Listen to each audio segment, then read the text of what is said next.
Hey, what is up dudes and dudettes, this is Dudes here. In today's video, we're going to talk about ticker symbol MMAT. And a lot of you are saying that there's going to be a huge squeeze this Friday. My question is, where is this infamous huge squeeze? I even played very nice and I even played very safe. I thought there's going to be a squeeze. Some person, just YouTuber or whoever, I actually don't watch his content, and just went online, I went on TV and said there's gonna be a squeeze, and a lot of the social media echo chamber are saying, hey, there's gonna be a squeeze, and everything. I was like, sure, if I entertain that thought, then the maximize amount of price point that the stock will ever go to at this point of life is probably $10. In order to get that, we have to go to 6.92, and then we have to go to 8. And then, you trigger a gamma squeeze, and depending on how capricious and how nice or bad these, market makers are feeling, then you will see an actual squeeze. Other than that, you're literally just squeezing nothing, ? Because when he said there's going to be a squeeze, you only have a total volume of 22% shorting. For a massive squeeze like that to happen, you at least need 54% to 55%. Or somewhere around like over 50 would be a really good range for that, right? Some people will say like 70. Same thing was like, when you're talking about RSI, a lot of people are saying, 70 is overextension, and 30 is the more, like the oversold. But if, as I said before in a couple of months ago's video, like one of those earliest video I talk about, like charting, I think it's live stream I talk about, charting is more of personal preference and personal risk profile. Same thing was like when you're doing all these indicators, right?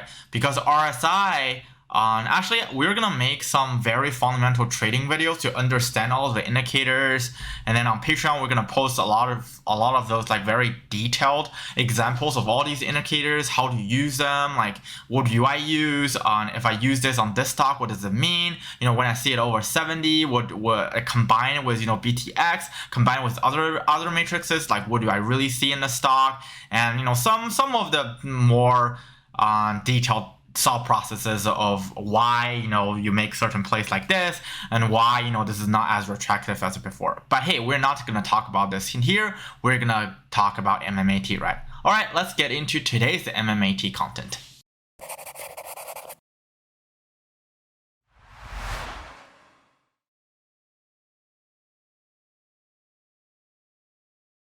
Hey everyone, let me give you guys some context of the next clips I'm going to show you guys. So I basically recorded that clip at around 8 o'clock in the morning, and then the market is getting, like, MMAT is getting heavily shorted. The S&P 500 is reacting to some negative news on inflation and job data, and also reacting to some of the stuff that's going on in the Middle East, in Afghanistan, and in China. And then MMAT just getting a going down to the shitters, went from pre-market like 5.81 to like over $6. Like at one point it's $6.42, right? So then there I was addressing, you have to be stabilized at 5.81 to really get a get a confirmation bias, or get an actual confirmation for MMAT to do a squeeze, or whatever you call this, right? Or pull up action. Like I said before, you actually need at least 50%, or for me probably 55%, 54%, somewhere around that range to really induce a short squeeze.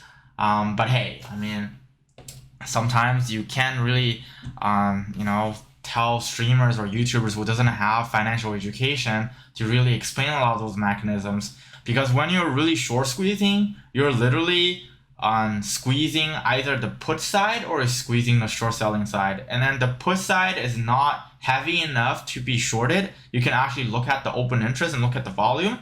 And then the short selling side is not fully fulfilled or realized or fully actionable, because they're actually waiting. Considered, if there's actually a squeeze that we see huge amount of volume coming in, and they might actually push up to around like $7, but then market makers and the hedge funds or the shorting hedge funds will just like discuss among themselves and be like, yo, do we really want to see this over $8? Like, what's the hedging risk here? If it goes over $8, it's probably going to shoot up to 10 if I hedge this, right? Because I'm required to do gamma hedging every single week.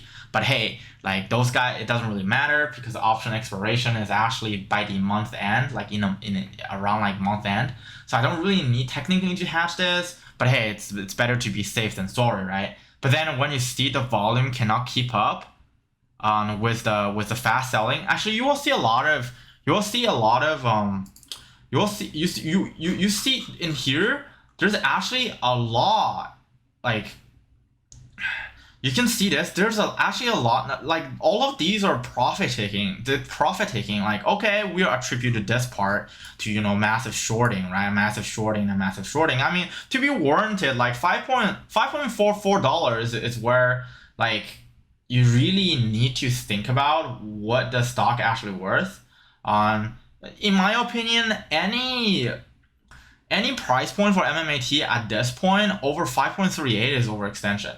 So then the hedge funds basically agree with me. They just shorted to 5.19. At one point it goes down to 5.19 and people are like, nah, I don't really see it to be like 5.2, right? And then you pull up again, and then you do like a widow room action or whatever, and then now you have an aftermarket buying in action to waiting for a delayed squeeze after the Labor Day weekend or whatever. But in general, a lot of those actions are actually retail following up, like profit taking, panicking, and when you see the real time option flow with this, it's absolutely amazing. It's absolutely a thing of beauty if you go look at it.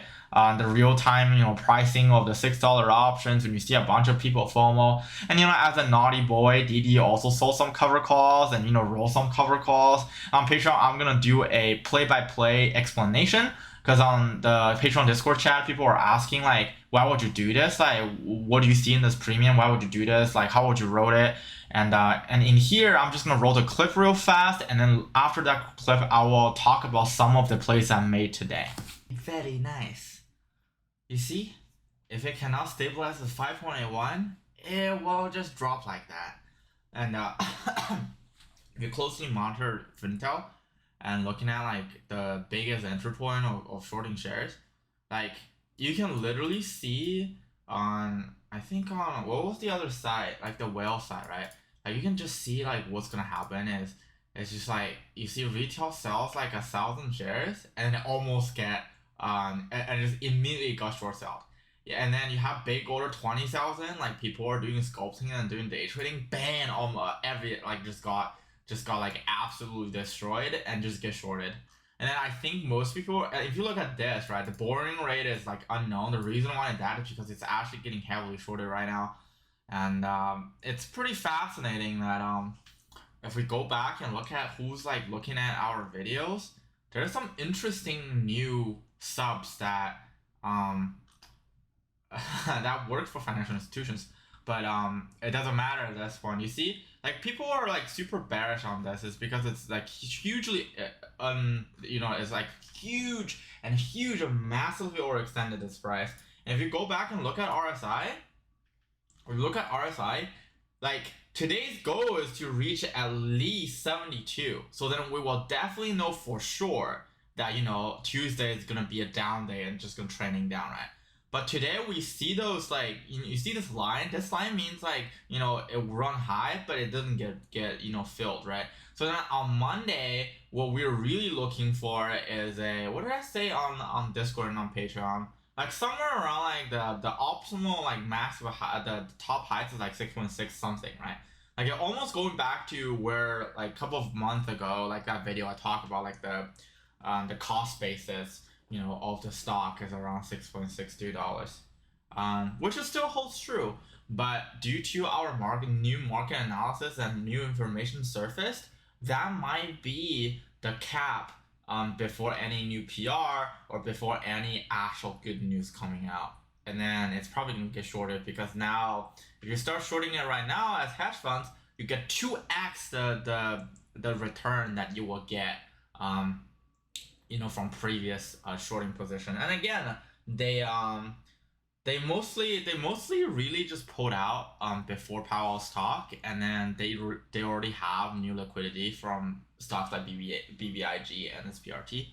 So then now the small cap basket is lucrative again to short. So what are some plays I did today? Let me put my pen out. So today what I did is I switched out all of the calls that I sold out at $3 because basically I don't know what is the actual correct technical term to really say this, because it's literally buying the $3 call to cover your old position, or quote unquote cover, but really is closing your old position, and it's set to the same position with the same strike price with a higher, basically they give you a higher premium. So in this morning around, when the stock reaches like, stabilized at 6.2, then this premium actually went up to like over $3.3, right, per contract. So in reality, they will pay you about 330 premium. So what you do is, when market open around 5.81, I bought back, I basically closed my position with, about like 2.2 or whatever, right, when it's still cheap. So then I literally just basically bought, so today, literally I made $1.1. Or in reality, I probably made $0.8, right? It's basically 3.3 minus 2.5. And then this 0.8 premium, which is $80 premium, is already realized by today's volume because, this is what we squash the FOMOs, right? What else did I do is I look at the $8 calls, and I look at the yearly, the yearly, the $18, the yearly $12, the year $11, all of those are overextended. So what I do is I cover the $4 ones, I cover the $4 ones and the $7 ones, which it's already being realized on this option chain. So on September 17th. So if you sold $7 cover call yesterday, you already made 50%. So then, from there, I just basically close it out and then start selling it at January 21st, 2020, for the $11, $12, the $13, and the $18, because all of those have higher IVs, and I would suspect they will probably get recovered super fast by the end of next week. So then by the end of next week, we can even roll further options and make further premiums. And for those of you who are wondering, like, do you really make money out of that? Yes, I can just tell you this without pulling my calculator out or my mental calculator out. If I haven't actually cut the 50% loss that I did a couple of weeks ago, I would have made back all of the 10K that I lost in just one day, just win today. Well, plus yesterday's earning, I guess. Yeah, I think so.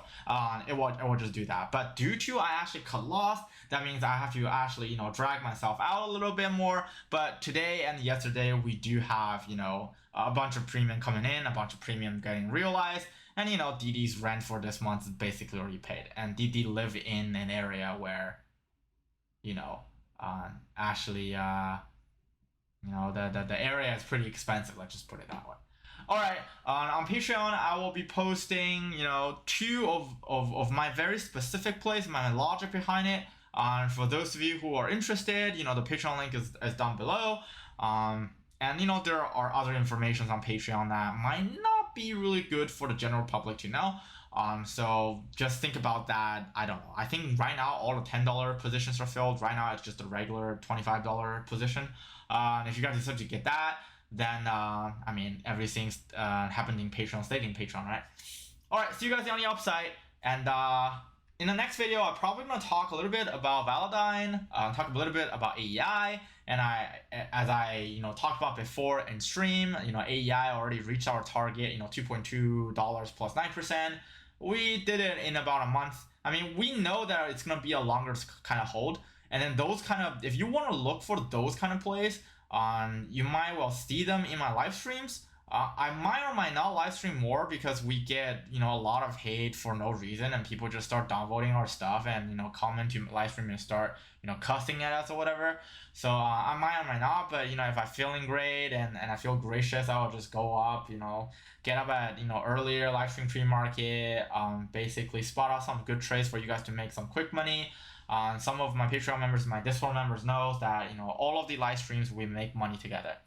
Anyways, see you guys on the upside. If you like those kind of content, smash a like button. I know the content's a little bit different from other YouTubers' content, but again, I'm probably one of the only ones who actually have a financial background who does this for a living. Anyways, if you haven't sub, because if you sub, you will get 10 years of good luck.